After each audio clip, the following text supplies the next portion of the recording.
எத்தனையோ மாற்றுத்திறனாளிகள் எவ்வளவோ சாதித்துள்ளார்கள். ஹெலன் கெல்லர் என்பவர் பார்வைக்குறைவும் குறைவும் இருந்தும் கூட உலக புகழ்பெற்ற எழுத்தாளராகியுள்ளார்.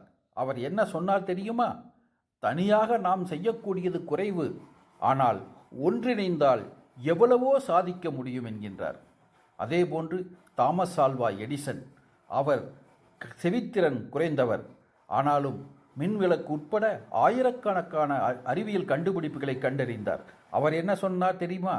மேதை என்பது 1% ஊக்கமும் 99% உழைப்பும் சேர்ந்ததுதான் என்கின்றார். அதே போன்று ஸ்டீபன் காக்கின் என்பவர் ஏஎல்எஸ் என்ற நரம்பு தொடர்பான நோயினால் பாதிக்கப்பட்டு உடல் முழுவதும் செயலிழந்த நிலையிலும் இந்த பிரபஞ்சத்தை ஆராய்ந்த விஞ்ஞானியாக திகழ்கின்றார். அவர் என்ன சொன்னார் தெரியுமா? வாழ்க்கை எவ்வளவு கடினமாக இருந்தாலும் வெற்றி பெறக்கூடிய வழி எப்போதும் இருக்கும் என்கின்றார்.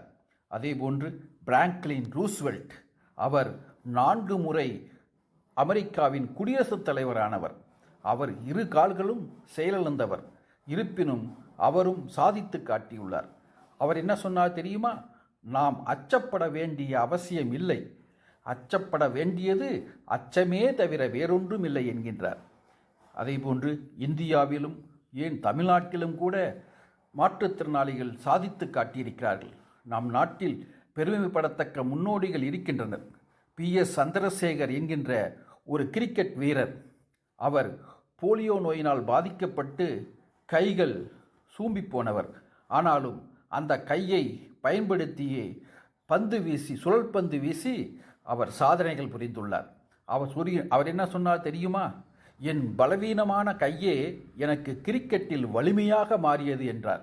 அதேபோன்று தமிழ்நாட்டைச் சேர்ந்த மாரியப்பன் தங்கவேலு, அவர் 1 கால் செயலிழந்த நிலையிலும் 2016ஆம் ஆண்டு ரியோ பாரா ஒலிம்பிக்கில் தங்கப்பதக்கம் வென்றவர். அவர் என்ன சொன்னார் தெரியுமா? 1 கால் இல்லாததால் வாழ்க்கை முடியவில்லை, இன்னொரு காலில் இந்த உலகத்தையே வென்றேன் என்றார். 1 கால் இல்லாததால் என்னுடைய வாழ்க்கை முடியவில்லை, இன்னொரு காலினால் இந்த உலகத்தையே வென்றேன் என்றார்.